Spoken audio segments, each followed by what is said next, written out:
Halo semuanya, selamat datang di video ini. Semoga video ini bermanfaat. Pada video kali ini saya akan membahas tentang SSH.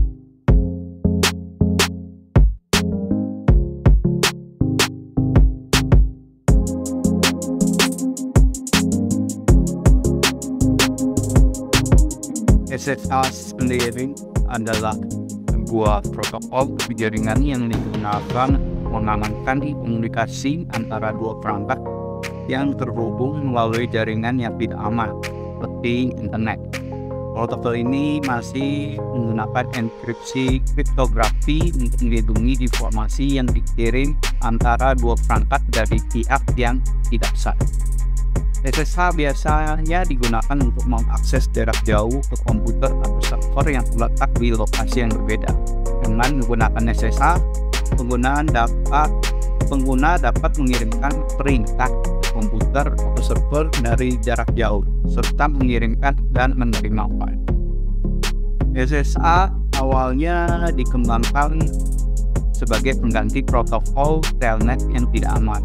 Telnet, sebuah komunikasi antara dua perangkat dikirim dalam bentuk teks yang tidak terenkripsi, sehingga informasi sensitif seperti nama pengguna dan kata sandi dapat mudah diambil oleh pihak yang tidak besar. Dalam SSH, semua data yang dikirimkan antara dua perangkat dienkripsi menggunakan algoritma kriptografi tertentu, sehingga informasi sensitif tersebut tidak dapat dicuri oleh pihak yang tidak sah. Dengan penggunaannya, SSH biasanya diinstal pada sistem operasi Unix dan Linux, namun ini tersedia juga di Windows. SSH juga tersedia dalam berbagai aplikasi klien di PUBG, WinSCP, dan masih banyak lainnya, yang memungkinkan pengguna untuk terhubung ke server jarak jauh melalui koneksi SSH. Saat menggunakan SSH menggunakan semacam kunci, yaitu public key dan private key, untuk mengamankan koneksi dan autentikasi pengguna yang terhubung ke server. Public key dan private key ini dibuat menggunakan algoritma kriptografi tertentu dan selalu terkait satu sama lain.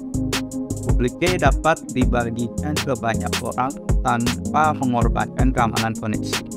Sedangkan kunci pribadi atau private key harus dijaga dengan aman oleh pengguna. Halo, kita sekarang mau praktek atau gambaran dasar bagaimana pengerjaannya atau prakteknya dari melakukan remote. Di sini saya ada sebuah server target atau tujuan yang ingin kita remote lakukan menggunakan SSH. Nah, biasanya pengguna Windows akan menggunakan PUBG untuk melakukan remote ke server. Untuk penggunaannya biasanya kita perlukan username dari server target tujuannya. Biasanya sudah diberitahu oleh sistem adminnya. Yang bisa kita lakukan dengan cara ps4 id dari target server tujuan. Di sini ada satu penentuan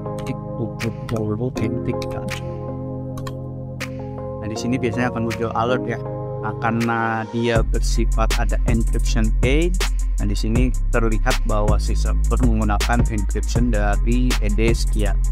Nah, ini biasanya untuk awal pertama kali melakukan remote, biasanya di sini akan muncul alert ya. Untuk alert seperti ini umum. Nanti ke depannya kalau memang kita sudah save komputer kita atau si yang akan melakukan remote biasa akan menyimpan si encryption ini, bisa kita lakukan save. Nah, di sini kita bisa lakukan password dari username. Nah, di sini sebenarnya akses dari server ini seperti tujuannya sudah terjadi ya. Dan juga bisa nih bagaimana ke depannya remote sebuah server ini, server tujuan, tapi tanpa menggunakan password, non password. Pertama,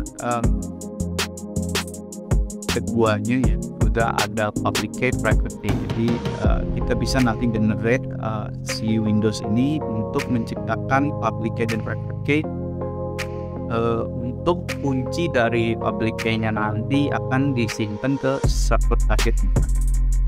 Oke, kalau pertama kita bisa buka namanya, kalau di Windows itu namanya Putin Gen. Nah di sini kita coba ya generate, kita bisa lakukan generate. Di sini diarahkan kalau generate karena untuk randomize wing aja di mau objek gerakan ke mana aja sampai baru penuh ya.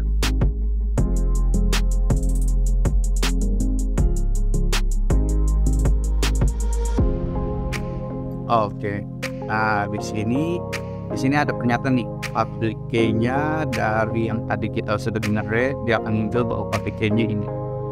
Selanjutnya kita bisa melakukan copy paste ya. Jadi dari public key ini kita simpan ke server target tujuan, sehingga si komputer Windows ini untuk nge-remote ke server tujuan bisa menggunakan tanpa password.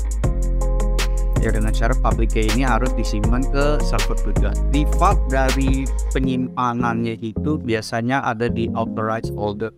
Kalau belum ada di server tujuannya, bisa kita buat secara otomatis mungkin dengan SSH keygen. Jadi pertama kita generate dulu namanya SSH keygen. Jadi kita ketik dulu dan ketik SSH keygen. Nah ini akan tersimpan di folder home/username dari masing-masing account.ssh, nama filenya. ID_RSA biasanya adalah si private key-nya, dan public key-nya akan list nama biasanya atau public. Kita bisa buat untuk authorized key-nya, kita masuk dulu ke folder home tadi ya, di home username kita. Di sini kita perlu menambahkan, selanjutnya kita buat folder authorized key. Authorized key-nya itu dengan cara kita buat dulu kita buat dulu folder authorized, kita buat dulu file ya namanya authorized key. Jadi kita bisa lakukan touch sini fix membuat file tanpa melakukan isi kepada file tersebut. Right,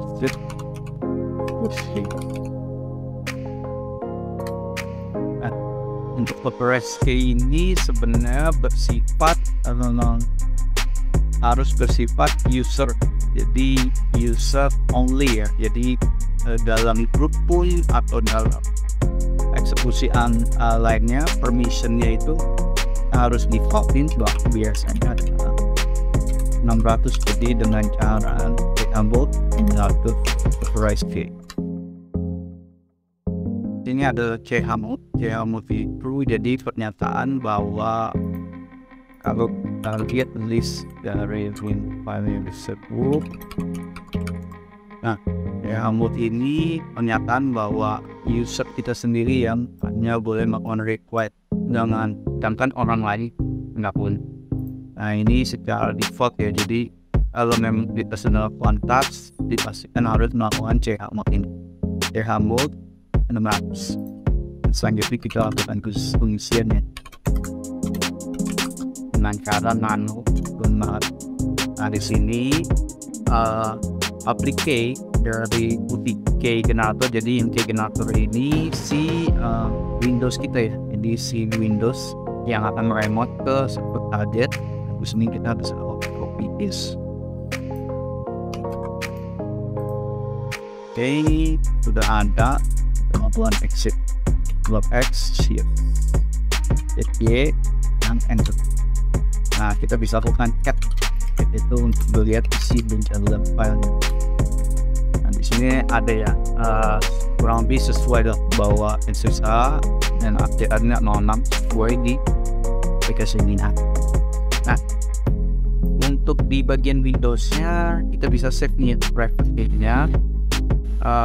private key sendiri sebenarnya bisa diberikan password ya. Nah di sini contohnya di sini kita kosongkan makanya akan muncul alert ini on yes. Di sini saya simpan, jangan di download. Let's see out my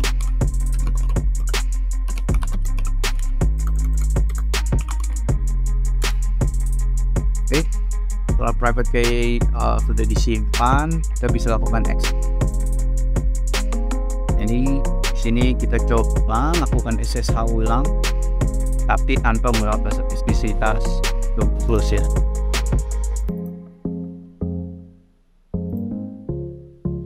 Di Windows sendiri sebenarnya private key-nya setelah udah di-set maka akan muncul seperti ini ya. Nah private key ini sebenarnya nggak bisa langsung pakai, kita harus klik 2 kali lah. Di sini untuk menandakan memang tidak jadi apa-apa, sebenarnya akan muncul di bagian sini. Nah di sini akan muncul bahwa private key ini sedang kita akses atau kita pakai. Untuk pembuktiannya kita bisa langsung eksekusi.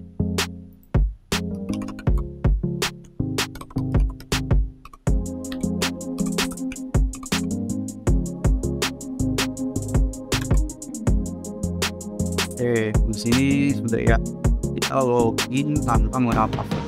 Nah, di sini juga tertera ya, kita melakukan authentication menggunakan RSA key yang sesuai kita bikin. Nah, seperti di sini di contoh kita bisa lihat view ini juga ya, sesuai. Ini adalah RSA key 2023 0406.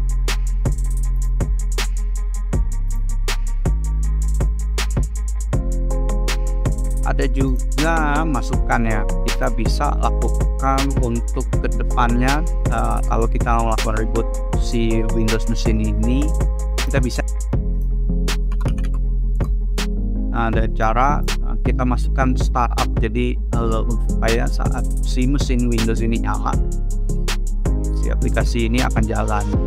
Berarti kita launcher startup, di sini kita lakukan copy paste, di sini kita lakukan copy dan paste. Jadi otomatis saat si Windows ini menyala atau mesin ini menyala, dia akan melakukan load dari aplikasi tersebut. Oke, sekian dari video ini, semoga bermanfaat. Thanks.